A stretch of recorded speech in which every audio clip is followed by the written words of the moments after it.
हाथी घोड़ा पाल की जय कन्हैया लाल की जय लड्डू गोपाल। सभी दर्शकों का दिन मंगलमय हो। आज कान्हा जी का छठ महोत्सव है। ऐसे में आपको छठ महोत्सव की ढेर सारी शुभकामनाएं। आज भक्तजनों, हम इस वीडियो में सुनने वाले हैं कृष्ण जन्माष्टमी की छठवें दिन की व्रत कथा, यानी कृष्ण जन्माष्टमी की कथा। साथ ही इसमें जानेंगे हम कृष्ण जन्माष्टमी के छठे दिन कैसे महोत्सव मनाते हैं। तो आपसे अनुरोध है, वीडियो को पूरा देखिएगा और यदि आप हमारे चैनल पर नए हैं तो सब्सक्राइब भी कर लीजिएगा। वीडियो को लाइक शेयर कीजिएगा, आपकी बहुत कृपा होगी। आइए भक्तों, शुरू करते हैं। सबसे पहले हम बात करते हैं जन्माष्टमी के बाद छठी का पर्व क्यों मनाया जाता है। लड्डू गोपाल की छठी जन्माष्टमी पर उनके जन्म के छठे दिन मनाई जाती है। इस साल 16 अगस्त को थी, ऐसे में 21 अगस्त को बाल गोपाल की छठी मनाई जाएगी।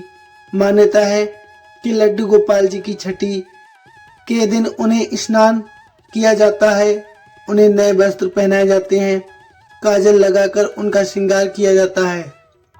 इसके बाद लड्डू गोपाल को कड़ी चावल का भोग लगाया जाता है।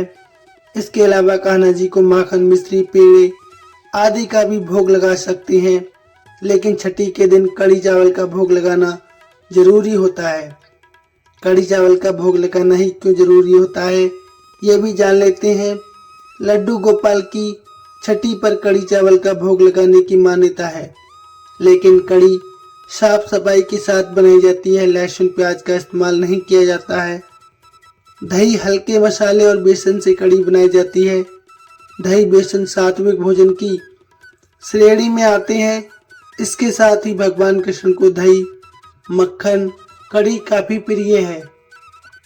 मान्यता है कि इस सात्विक भोजन से शीतलता मिलती है और ये सुपाच्य और पौष्टिक होता है। ऐसे में बाल स्वरूप लड्डू गोपाल को इसी भोजन का भोग कराया जाता है। छठी को लेकर क्या मान्यताएं होती हैं, ये भी जान लेते हैं। माना जाता है कि छठी के दिन भगवान बच्चे का भाग लिखते हैं। चूंकि हिंदू धर्म में बच्चे के जन्म के बाद छठी बनाने की परंपरा है, तो देश के कई हिस्सों में छठी मनाई जाती है। क्षेत्रीयता के आधार पर छठी मनाने के रीति रिवाजों में थोड़ा बहुत बदलाव हो सकता है, लेकिन मुख्य तौर पर छठी पर अधिक से अधिक भोजन बनाए जाते हैं। इन भोजनों का भगवान को भोग लगाने के बाद नवजात बच्चे की मां को सभी भोजन का स्वाद कराया जाता है। इसके बाद बच्चे के पैरों से मां का मुंह पोंछा जाता है। इसके पीछे की मान्यता है कि इससे बच्चा भी बड़ा होकर अधिक से अधिक चीजों का सेवन करेगा और उसकी पहचान शक्ति मजबूत होगी। अच्छा भोजन करने से उसका स्वास्थ्य भी बेहतर रहेगा। हिंदू धर्म में जन्म से लेकर मृत्यु तक 16 संस्कार किए जाते हैं। बच्चे के जन्म के छठे दिन छठी मनाई जाती है। वहीं कहीं कहीं बरही मनाई जाती है। माना जाता है कि छठी मनाने की शुरुआत त्रेता युग में भगवान राम के जन्म से हुई है। इसकी वजह से ये है कि बच्चे के जन्म के बाद उसकी शुद्धि करनी चाहिए होती है। ऐसे में छठे दिन बच्चे को स्नान कराया जाता है, उसे काजल लगाया जाता है और इसके लंबे और स्वस्थ जीवन की कामना के साथ मंगल गीत गाए जाते हैं। तो ये जानकारी आपको कैसी लगी, कमेंट में अवश्य बताइए। आइए अब करते हैं कथा का अनुसरण। आज की कथा में हम जानेंगे कैसे अधर्म का अंत और धर्म की पुनर्स्थापना के लिए स्वयं भगवान विष्णु ने 8वें अवतार के रूप में जन्म लिया था। कैसे माता देवकी और वासुदेव जी ने अपने जीवन को दांव पर लगाकर इस दिव्य बालक को सुरक्षित गोकुल धाम पहुंचाया और कैसे उनकी नन्ही सी मुस्कान ने संपूर्ण ब्रज भूमि को भक्ति के रंग में रंग दिया। तो आइए इस पावन जन्मोत्सव की कथा का स्मरण प्रारंभ करने से पहले हम सभी अपने मन, वचन और कर्म को शुद्ध करें और माता देव की, पिता वासुदेव और बाल श्री कृष्ण के चरणों में अपना प्रेम, अपनी आस्था, अपनी श्रद्धा अर्पित करें। कर कमलों में कमल समान तेज लिए मुखमंडल पर मातृ की दिव्य आभा, श्वेत वस्त्रों में सुशोभित कारागार की दीवारों में भी आशा की किरण बनना, जो पुत्र जन्म की वेदना में भी भगवान के दर्शन का सौभाग्य प्राप्त कर पा रही है, ऐसी माँ देवकी को हम सभी का सत सत प्रणाम। धैर्य और साहस के प्रतिमान, सत्य के पथ पर अडिग जिनके चरणों में धर्म की दृढ़ता और कर कमलों में कृष्ण की कोमलता को जीवन को दांव पर लगाकर प्रभु श्री कृष्ण को गोकुल पहुंचाने चले, ऐसे पिता वासुदेव को हम सभी का कोटि कोटि नमन। माखन सी कोमल काया, नीलमणि सा वर्ण, नन्हे चरणों में अलौकिक चमक, नयन कमलों में करुणा और प्रेम का सागर, कर कमल में बंसी और अधरों पर मोहक मुस्कान, ऐसे बाल गोपाल को हमारा प्रणाम, बारंबार प्रणाम। देवराज इंद्र के आग्रह करने पर देव ऋषि नारद ने उन्हें श्री कृष्ण जन्माष्टमी की व्रत कथा बताते हुए इस प्रकार कहा। हे देवराज, इंद्र द्वापर युग की बात है। उन दिनों मथुरा में उग्रसेन नाम के एक राजा रहते थे। स्वभाव से वे बहुत ही सीधे साधे थे। यही कारण था कि उनके पुत्र कंस ने ही उनका राज हड़प लिया था और स्वयं मथुरा का राजा बन बैठा था। कंस की एक बहन थी जिनका नाम देवकी था। कंस अपनी बहन से बहुत प्रेम करता था। देवकी का विवाह वासुदेव से तय हुआ तो विवाह संपन्न होने के बाद कंस स्वयं ही रथ को हाँकते हुए अपनी बहन को उनके ससुराल छोड़ने के लिए तैयार हो गया। स्कंद पुराण के अनुसार जब वह अपनी बहन को छोड़ने के लिए जा रहा था, तभी एक आकाशवाणी हुई कि जिस बहन को वह इतने प्यार से विदा करने स्वयं ही जा रहा है, उसी बहन का 8वां पुत्र कंस तेरा संहार करेगा। ये सुनते ही कंस क्रोधित हो गया और देवकी और वासुदेव को मारने के लिए जैसे ही आगे बढ़ा, तभी वासुदेव ने आगे बढ़कर कहा कि वह देवकी को कोई नुकसान न पहुंचाए। वह स्वयं ही देवकी की 8वीं संतान कंस को सौंप देगा। इसके बाद कंस ने वासुदेव और देवकी को मारने के बजाय कारागार में डलवा दिया। कारागार में डालते ही देवकी ने कुछ समय के बाद 7 संतानों को जन्म दिया।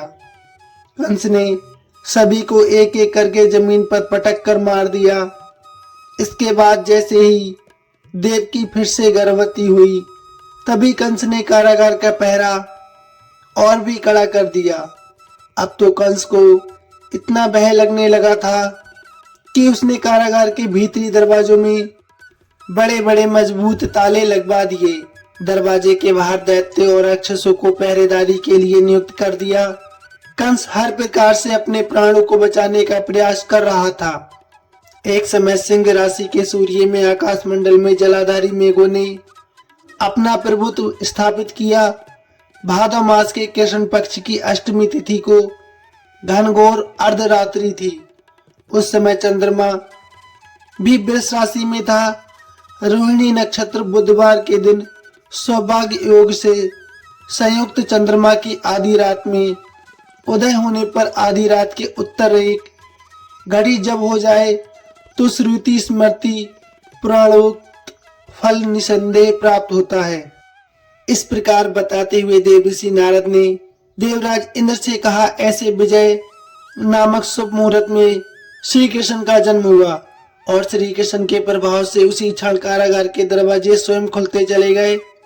द्वार पर पहरा देने वाले पहरेदार राक्षस सभी मूर्छित हो गए। देवकी ने उसी क्षण अपने पति वासुदेव से कहा, हे स्वामी, आप निद्रा का त्याग कीजिए और मेरे इस 8वें पुत्र को गोकुल में ले जाइए। वहां इस पुत्र को नंद की धर्मपत्नी यशोदा को सौंप दीजिए। उस समय यमुना जी अपने पूरे उफान पर थी। यमुना जी में भीषण बाढ़ आई हुई थी, किंतु जब वासुदेव जी ने कृष्ण को एक सूप में लेकर यमुना जी को पार करने के लिए यमुना जी में उतरे ही, तो उसी क्षण कान्हा जी के चरणों को स्पर्श करते यमुना जी अपने पूर्व स्तर में रूप में आ गईं। किसी प्रकार वासुदेव जी ने गोकुल पहुंचे और नंद बाबा के घर में प्रवेश करके उन्होंने अपना पुत्र तत्काल उन्हें दे दिया। उस समय यशोदा मैया गहरी नींद में थीं, तो उन्होंने नवजात कन्या को उनके पास से उठाया और अपना पुत्र नवजात कन्या की जगह पर रखकर वापस मथुरा लौट आए। प्रातःकाल होने पर जब सभी राक्षस पहरेदार निद्रा से जागे तो कंस ने द्वारपालों से पूछा कि अब देवकी के गर्भ से क्या हुआ है, इस बात का पता लगाकर मुझे बताओ। द्वारपालों ने कंस की आज्ञा को मानते हुए जब कारागार में जाकर देखा तो वहां देवकी की गोद में एक कन्या थी, जिसे देखकर द्वारपालों ने तुरंत कंस को आकर बताया, किंतु कंस को तो उस कन्या से भी भय होने लगा। इसलिए वह स्वयं कारागार में गया और उसने देवकी की गोद से कन्या को छीन लिया और उसे एक पत्थर की चट्टान पर जैसे ही पटकने वाला था कि वह कन्या उसी क्षण श्री हरि की माया से आकाश की ओर चली गई और एक दिव्य ज्योति के रूप में बदल गई। उसने कंस से कहा, हे दुष्ट, तू मुझे क्या मारता है? तुझे मारने वाला गोकुल में नंद बाबा के घर उत्पन्न हो चुका है और उसी से तेरी मृत्यु सुनिश्चित है। मेरा नाम तो वैष्णवी है।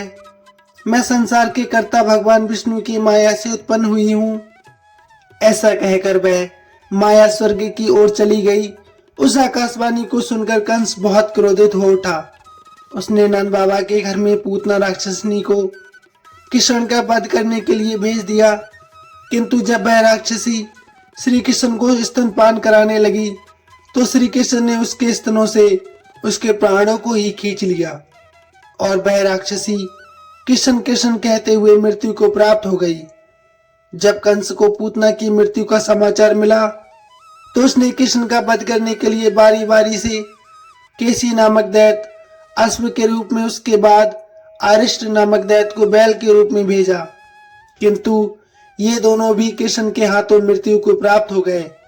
इसके बाद कंस ने काल्याख नामक दैत्य को कौवे के रूप में भेजा, किंतु वह भी श्री कृष्ण के हाथों मारा गया।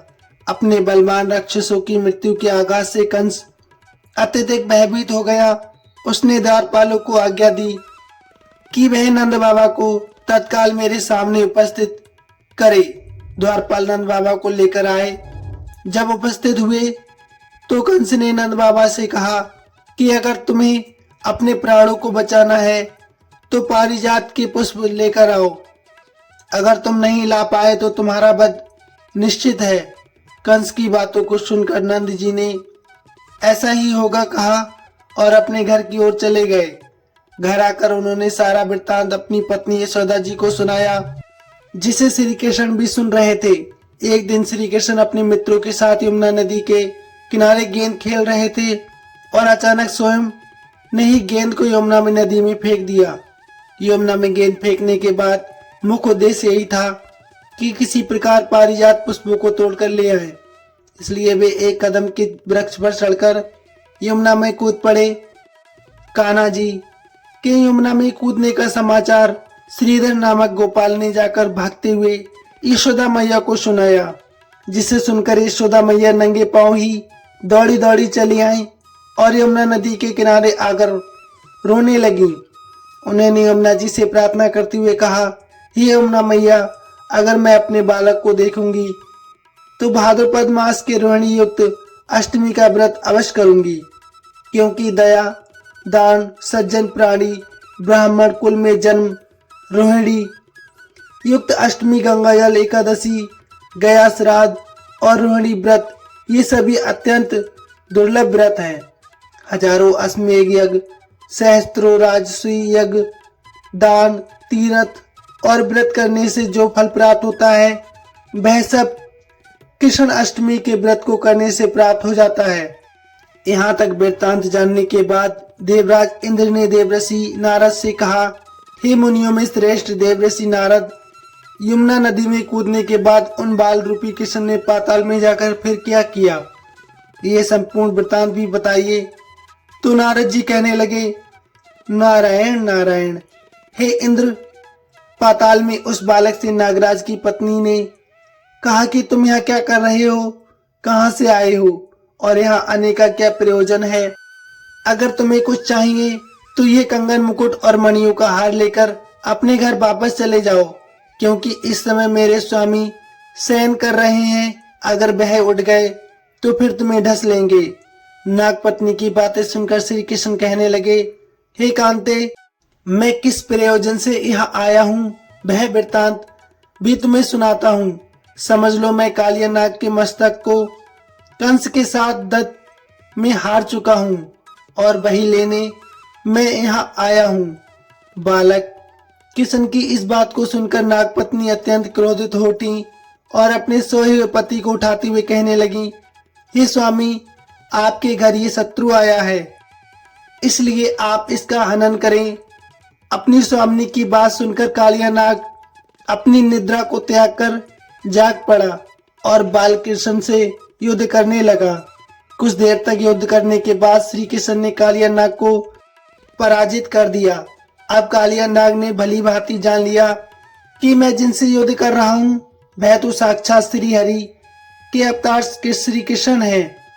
इसलिए उन्होंने श्री कृष्ण के चरणों में साष्टांग प्रणाम किया और पारिजात से उत्पन्न बहुत से पुष्पों को मुकुट में रखकर श्री कृष्ण को भेंट कर दिया।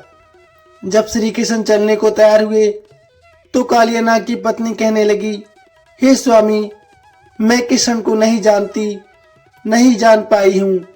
हे जनार्दन, मंत्र रहित, क्रिया रहित, भक्ति भाव रहित मेरी रक्षा कीजिए।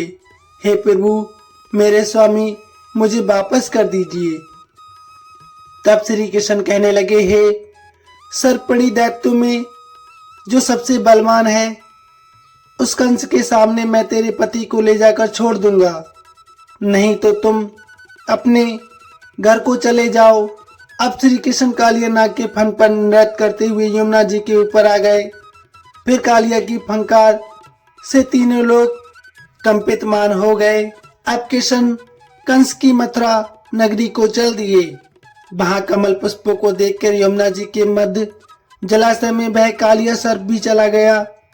इधर कंस भी हैरान हो गया और श्री कृष्ण प्रसन्न होकर गोकुल वापस लौट आए।